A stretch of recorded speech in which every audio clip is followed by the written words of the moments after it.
మళ్ళీ IT hub కలకలలాడాలి అంటే, అమర రాజా లాంటి పరిశ్రమలు మళ్ళీ రావాలి అంటే, రైతులకు మంచి రోజులు రావాలంటే,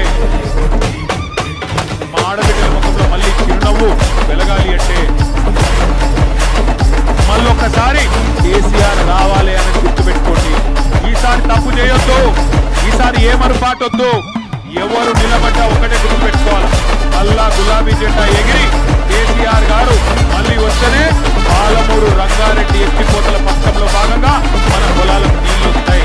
ఈ దుర్మార్గులు ఉన్నంత కాలం వీళ్ళు అడ్డమైన అబద్ధాలు, అడ్డమైన డైవర్షన్ గేములు